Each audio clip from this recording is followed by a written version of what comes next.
নমস্কার বন্ধুরা, তোমরা কি কখনো শুনেছ রাজস্থানের মরুভূমির বুকে লুকিয়ে থাকা এক হারিয়ে যাওয়া নগরীর কথা?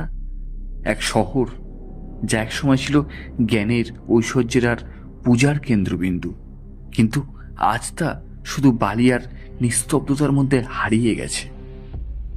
আজ আমরা জানব সেই বিস্ময়কর ওশিয়ান শহরের কথা, এক হারিয়ে যাওয়া সভ্যতার গুপ্তধনের ইতিহাস, যাকে ইতিহাসের পাতায় খুব কম উল্লেখ করা হয়েছে। চলো হারিয়ে যাওয়া সেই শব্দগুলোর খোঁজে যাই, যেগুলো আজও বাতাসে ভেসে বেড়ায় রাজস্থানের বালিয়াড়িতে। রাজস্থানের যোধপুর থেকে প্রায় 65 কিলোমিটার দূরে একটি ছোট শহর ওশিয়ান। এই শহর একসময় ছিল মারু গুজরাট রাস্তার বাণিজ্য কেন্দ্র। খ্রিস্টপূর্ব 8ম শতক থেকে একবিংশ শতক পর্যন্ত এটি ছিল এক অন্যতম হিন্দু ও জৈন তীর্থস্থান।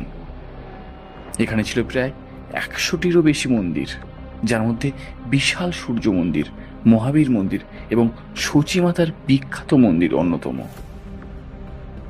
লোকেরা বলে এই শহরের নিচে এমন কিছু ধ্বংসাবশেষ আছে যা পুরো ধ্বংসপ্রাপ্ত এক সভ্যতার চিহ্ন বহন করে। অনেকেই মনে করেন এই শহরের নিচে লুকিয়ে আছে গুপ্তধন, বহু প্রাচীন সোনা, মূর্তি ও পাণ্ডুলিপি। কিন্তু কিভাবে হারিয়ে গেল এমন এক নগরী?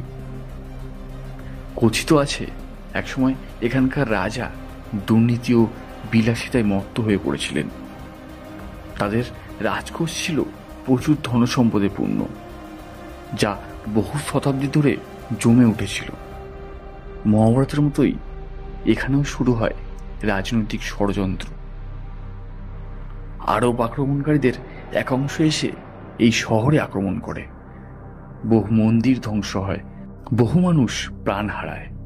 আর ঠিক সেই সময় শহরের বহু ধনরত্ন নাকি মাটির নিচে লুকিয়ে ফেলা হয়। তখন থেকেই বলা হয়ে থাকে ওশিয়ানের বালির নিচে ঘুমিয়ে আছে সোনার ইতিহাস।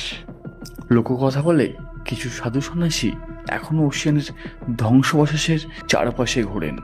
তারা বলেন, যদি কেউ সত্যিকারের বিশ্বাস নিয়ে এখানে আসেন, তবে শহর তার কাছে নিজেকে খুলে দেয়। বলা হয় ওশিয়ান একসময় ছিল দেবতাদের স্থান। সচী মাতার মন্দির নিয়ে আজও চলে অলৌকিক কাহিনী। রাতে অনেকেই বলেন তারা মন্দিরের গর্ভগৃহ থেকে ধূপগন্ধ আর শঙ্খধ্বনি শুনেছেন, যদিও সেখানে তখন কেউ ছিল না। পুরানো নথিতে এমন পাণ্ডুলিপির কথা আছে যেগুলো জানায় এই শহরের নিচে কয়েকটি সুড়ঙ্গ পথ ছিল, যেগুলো ধনসম্পদ আর পাণ্ডিত্য রক্ষার জন্য ব্যবহৃত হতো। কিন্তু সেই সুড়ঙ্গগুলো আজ কোথায় কেউ জানে না। বর্তমানেও বহু প্রত্নতাত্ত্বিক গবেষণা হয়েছে ওশিয়ানে। কিছু গবেষক বলেছেন তারা মাটির নিচে কিছু অদ্ভুত ধাতব বস্তু পেয়েছেন, যেগুলো বয়স 1000 বছরেরও বেশি। কিছু এলাকায় মাটি খুললে আজও পাওয়া যায় ভাঙা মূর্তি, প্রাচীন ইট, পোড়ামাটির পাত্র। তবে এখানকার রহস্য এখনো সম্পূর্ণ উন্মোচিত হয়নি। তুমি যদি ওশিয়ানে যাও কখনো, মনে রেখো প্রতিটি বালির কোণায় লুকিয়ে আছে এক হারিয়ে যাওয়া শহরের কান্না, কীর্তি আর কৌতূহল। বন্ধুরা, ইতিহাস শুধু বইয়েই নয়, মাটির নিচেও লুকিয়ে থাকে। ওশিয়ান তার জীবনের গান হারিয়ে ফেলেছে, কিন্তু হয়তো আমাদের মতন অনুসন্ধানীরা সেই হারিয়ে যাওয়া গানকে আবার জাগিয়ে তুলতে পারবে। তোমার কি মনে হয়, সত্যি কি ওশিয়ানের নিচে লুকিয়ে আছে গুপ্তধন, নাকি সবই লোককথা? কমেন্টে জানাও তোমার মতামত। ভিডিওটি ভালো লাগলে লাইক করো, শেয়ার করো, আর দ্য থিঙ্ক ভাইব চ্যানেলটিকে সাবস্ক্রাইব করতে ভুলবে না।